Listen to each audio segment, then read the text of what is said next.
Hello everybody and welcome to another edition of The Debate, coming your way from Press TV headquarters in Tehran with me, your host, Behruz Najafi. The UK Supreme Court has ruled Prime Minister Boris Johnson unlawfully suspended Parliament for 5 weeks. The House will resume work on Wednesday.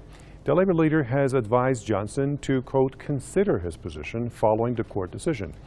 The Liberal Democrats leader says that he is not fit to be Prime Minister. Now, Boris Johnson is expected to face contempt of Parliament proceedings. What will be the fate of Brexit? What are the MPs expected to do? We'll discuss that issue after the report. The Supreme Court of the United Kingdom, in a landmark ruling, has said that Boris Johnson's decision to prorogue Parliament was indeed unlawful. Many questions now remain about the fate of the UK, the future of Brexit, and also the fate of the Prime Minister. Reacting to the news, leader of the opposition Jeremy Corbyn spoke at the annual Labour Party conference in Brighton and slammed Boris Johnson with strong criticism. And it shows that the Prime Minister has acted wrongly in shutting down Parliament.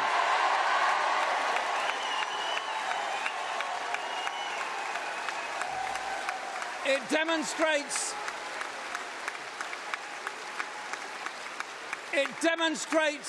a contempt for democracy and an abuse of power by him. The big question now is what comes next regarding how Boris Johnson will decide to proceed, with many calling for the Prime Minister to step down. It is not over for the Prime Minister yet in his quest to leave the EU on or around the 31st of October, because we're already hearing from insiders inside Number 10 and also from within Boris Johnson's team at Parliament that they might not feel that they have to abide by the piece of legislation passed by Parliament preventing a no-deal Brexit. Mr Johnson and his team are of the opinion that it is a poor piece of legislation, that it is a shaky, unsound piece of legislation, and that the Prime Minister is not bound by it. With Parliament now potentially allowed to reopen and with the Brexit deadline just around the corner, all eyes are on Boris Johnson and the government in anticipation of the Prime Minister's next move. The Supreme Court ruling that Boris Johnson's decision to prorogue Parliament was indeed unlawful is highly significant. Whatever happens now, many people will be asking just how far the Prime Minister is willing to go in order to push through a no-deal Brexit in the coming weeks ahead. Richard Sudan, Press TV, London. Time now to start debating the issue. Joining me will be Ian Williams, senior analyst with Foreign Policy in Focus, who's joining us out of New York, and also Marcus Papadopoulos, publisher and editor with the Politics First out of London. Good to see you both, gentlemen. Let's go to New York to Ian first. Ian, Prime Minister Johnson was not able to stop the House from playing its role as regards Brexit with the Supreme Court ruling that would see the MPs resume work tomorrow. Now, what are the parliamentarians expected to do now? Well, they're supposed to act like a parliament, I suppose. It means that they're ready to consider any measures that are coming up. So it's interesting to see that the Johnson camp is floating the idea that they're not bound by previous legislation.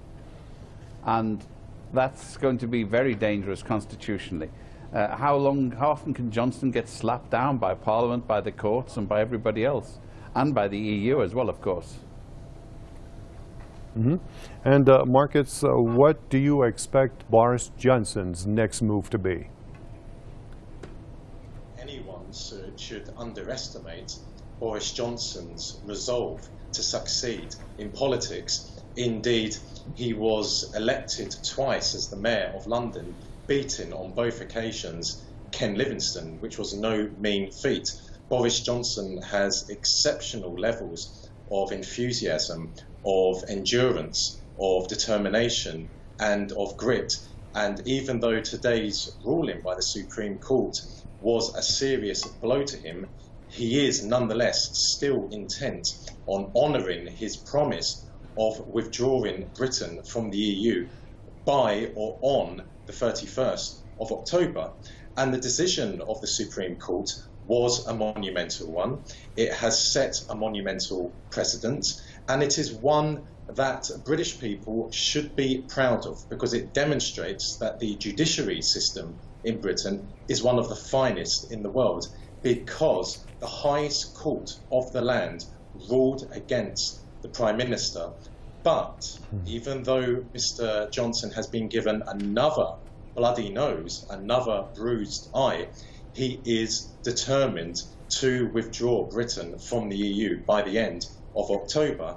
And certainly from people I have spoken to at Westminster and also in Whitehall, they are of the opinion that the piece of legislation that was passed by the Commons in early September, preventing a no-deal Brexit from taking place, those people close to Mr. Johnson hold the view that that piece of legislation is an unsound piece of legislation. It is a shaky piece of legislation, and therefore the Prime Minister is not bound by it. So should Boris Johnson decide that he is not going to abide by that piece of legislation, he could, of course, in theory, withdraw Britain at the end of October with a no deal.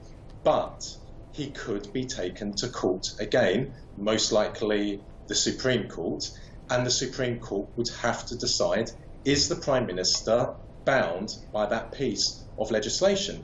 If they find he's not bound, then that is when Britain could leave the EU on or around the 31st of October without a deal. If they find he is bound by that piece of legislation, then Boris Johnson's position as Prime Minister, in my opinion, would be untenable, and I believe that is when he could very well resign. But even though opposition politicians in the Labour Party, the Liberal Democrat Party and the Scottish National Party are calling for his resignation today, that is unlikely.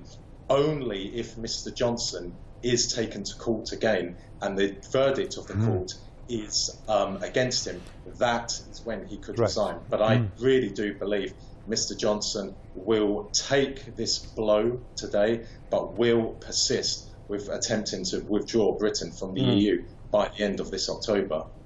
Yeah, okay, we'll wait and see. Now, Ian, some analysts argue that the Parliament session could further deepen the political impasse over Brexit. Do you agree?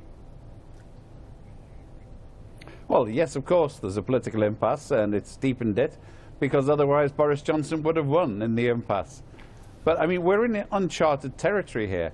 We have a Supreme Court, fairly new institution in Britain, that ruled against the Prime Minister, that essentially said the Prime Minister lied to the Crown to get what he wanted politically. He is now touting the idea that somehow he is going to ignore the completely clear intention of previous parliamentary legislation saying that he couldn't have a Brexit without voting in Parliament, and to overlook that. He is on very dangerous ground constitutionally. I mean, I can't say I've researched it properly, but we also have an obstreperous speaker who has already shown signs of that he considers the Houses of Parliament being affronted, reinforced by the Supreme Court, who might well, I don't know, you have to look back to Oliver Cromwell and times like that. Will the Speaker call the Prime Minister to the House of Commons to answer for his high crimes and demeanours? Can the Commons rule against him? Can they do a British equivalent of impeaching? All of these options are now open in a way that they weren't before, because we really are on unprecedented ground. It's quite clear that Boris Johnson was overruled by Parliament that said he had to bring any new deal back to Parliament to be voted on. The Supreme Court has ruled that he was wrong to prorogue Parliament precisely because he was trying to thwart such a vote. So I can't see either the courts or the Parliament taking kindly to Boris Johnson trying to do an end run. And I'm impressed with the idea that he might be trying to fulfill his promises, because with Boris Johnson it really is the first time that he's lived up to his word in his political career. He has been a slippery and mendacious character from the beginning. He almost invented the anti-EU campaign. He almost invented fake news with straight bananas. He almost invented the Danish referendum with completely false stories planted while he was working in Brussels.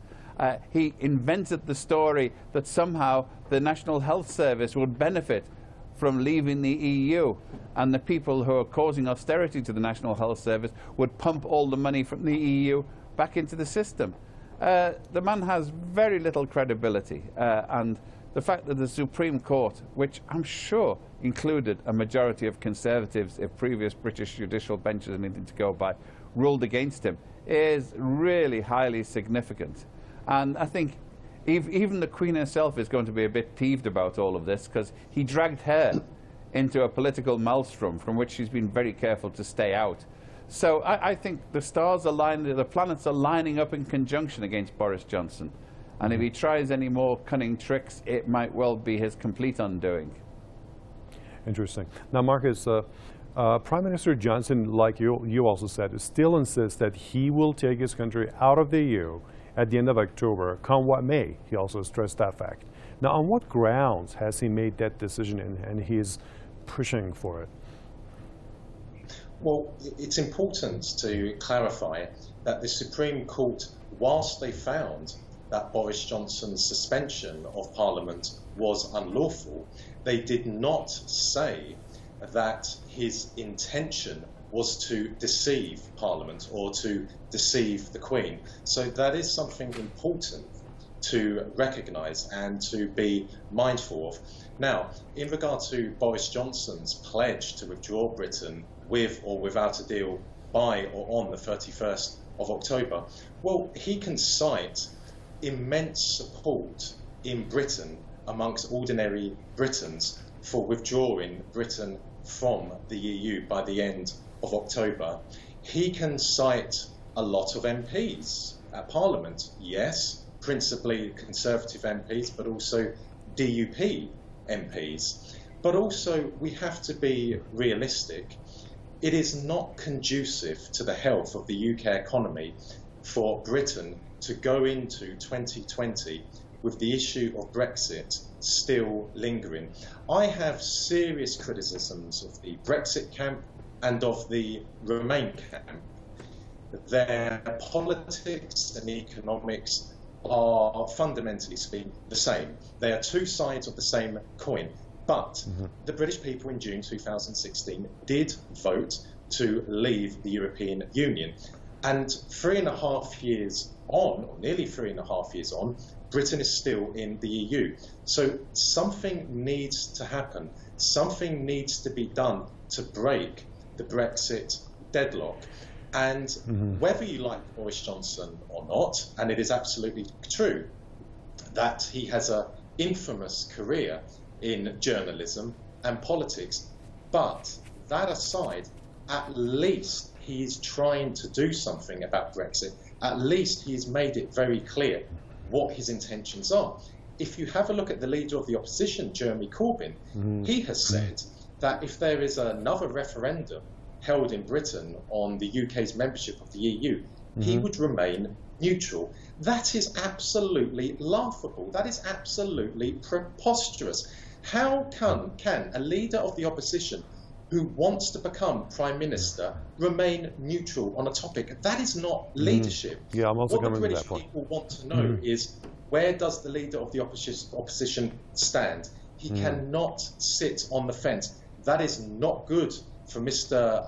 Corbyn's aspirations to become Prime Minister. And if you have a look in the opinion polls, the Conservative Party is ahead of Labour, with the Liberal Democrats moving close in on Labour, and also Boris Johnson's personal ratings are higher than Jeremy Corbyn's personal ratings. Right. So I think a lot of British people, even though they're not keen on Boris Johnson, they know where they stand with him when it comes to Brexit. But British people do not know where they stand with the Labour Party, and in particular Jeremy Corbyn. That is a very serious mistake that Jeremy Corbyn has made, and one can only question the advice he's being given by his confidants. Right. Okay. Ian, we heard Marcus's idea about Jeremy Corbyn, and I was just going to ask you that Jeremy Corbyn said on Brighton that Labour is not complicated, and the party trusts the people, I'm quoting him, who should make a decision instead of politicians. Is the Labour able to tackle the Brexit crisis, in your opinion? I think it will be, and with all the wriggling, which there's no other way to describe it, because under the circumstances it's there. Because the point about Brexit and Remain on both sides is it's not susceptible to rational argument. These are emotional things. It's a point of theology. It's like how many persons in the Trinity. It's not susceptible to argument because people instinctively are taking positions regardless of any facts. We are in a post-factual era. So there are people who are against Brexit. If Britain sank into the waters as a result of Brexit, they'd still support it. There are people who say remain regardless of the manifest failings of the EU. And I actually think that Jeremy Corbyn's fairly consistent arguments are that we should remain in the EU, that we should fight to reform it. And I've always considered that if British governments had sincerely taken part in the EU, many of the faults which British people see with it could have been rectified. And in fact, the sad bit is that many of the factors which we blame on the EU were in fact negotiated as opt-outs by Tony Blair and his like, who said that we didn't have to apply European social welfare provisions and European corporate governance and democracy issues in the EU. British governments have fought against these issues. And then people would say, look, it's undemocratic. There's been a lack of sincerity in the European project on the part of the Europeans, of the Brits on both parties. Now, who knows? The line is, as far as I can tell, coming out from the recent Labour Party conference, is that there should be an election, there should be consideration of any new deal that can be negotiated, and then, which is the sensible part, is that deal should be on the table for referendum, including an option for Remain. Now that is not being negative, that is not abstaining, that is a very positive stand for democracy, to let the people decide. So people who talk about the people's vote aren't talking about the people's vote. They want the people to vote the way they want them to, no other way. This is a vote, this is a move to allow a real people's vote in which people will be able to rational choices amongst the solid alternatives in front of them. Not the pie in the sky that was promised by Farage and Boris Johnson and co to begin with, and nor, by the way, the sort of sky in the pie land that was promised by the Remainers, that everything will be hunky-dory from then onwards. It's serious, rational alternatives that will be considered by the people. By the people. That's what Jeremy Corbyn is standing for, and that is not an abstention. That is a very positive slogan that we want the people to decide. And yes, the Labour Party will make a recommendation. Most Labour Party members appear to be pro-Remain. A lot of their voters, not all by any means. I mean, there is not a majority in Britain for Brexit. There is, by all accounts on polls and whatever else, there was 3 years ago a slender majority of those who voted to leave. Now, if anything, there is a slightly more substantial majority for people who think we should stay in. But I suspect there's also a lot of people who are so sick of all of this pointless wrangling that they really just want, you know, hey, whatever, let it go, let it go. Yeah. Okay, now, Marcus, we also have, let's look at another aspect of this. We have also the Irish backstop, which remains a stumbling block. And London is trying to prepare for a no-deal Brexit, while in Ireland there is huge concern that the reintroduction of hard border may lead to violence and also breaches the Good Friday Agreement. What's your assessment? Well, I was just going to say that there is another way that Britain could leave the EU by the end of this October, and that is by Boris Johnson returning to Theresa May's failed withdrawal agreement. And should he do that, this will be known as WA4. Let me explain that. WA, withdrawal agreement. WA1 was when Theresa May put her agreement before the House of Commons for the first time, and it was voted down. WA2 is when Theresa May put her withdrawal agreement again before the House, and it was voted down. WA3 was the final time that Theresa May put her withdrawal agreement before the House of Commons, and it was voted down. Why was it voted down? Mainly because of the Irish backstop. Now, I am hearing at Westminster that whilst the Democratic Unionist Party, who have 10 MPs and who have helped to keep the Conservatives in power since the 2017 general election, are saying publicly that they will not accept any concessions on the Northern Irish backstop. But privately, I am hearing this, that the DUP might be prepared for EU rules to apply to Northern Ireland in the short term, and providing they have a cast iron guarantee in writing that that Northern Ireland will, or that the EU rules will apply to Northern Ireland only in the short term and certainly not in the long term, then they might be inclined to vote for a WA4, a withdrawal agreement 4, in which there is a concession on the Irish backstop. That is one way that Britain could leave the EU with an agreement, and that is a real possibility. But I have to say, regarding Jeremy Corbyn has been a vociferous critic of the EU throughout his political career. He despises the EU, but the fact that he has said that he would support another referendum on Britain's membership of the EU, the fact that he has now said that he would remain neutral during it, means that Labour is going to hemorrhage support in the north of England, which is the heartland of the Labour Party, which is where Labour's traditional voters are. If that materialises at a general election and Labour voters vote for the Brexit Party, then Jeremy Corbyn's chances of winning a general election are over. Yes, Labour will pick up some seats in London, they will pick up some seats in Wales, but where else will they pick up seats? They will lose their seats in Scotland to the SNP, and they will lose their seats in the north of England to the Brexit Party. So Jeremy Corbyn is on exceptionally dangerous ground, as is Boris Johnson. Okay, Marcus, we're running out of. I have one last question for you. We just discussed the facts now. Let's make some prediction. Ian, is Boris Johnson going to be the shortest-lived ever British Prime Minister, as Corbyn put it? 30 seconds, please.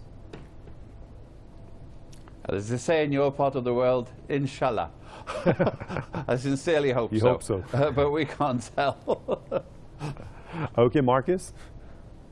I would never underestimate Boris Johnson, the politician. Okay. On that note, we come to the end of this debate. Let me thank our guests. We had William, senior analyst with Foreign Policy and Focus from New York, and also Marcus Papadopoulos, publisher and editor with Politics First, who joined us from London. And that's the end of this program. Thank you for watching. We'll see you next time.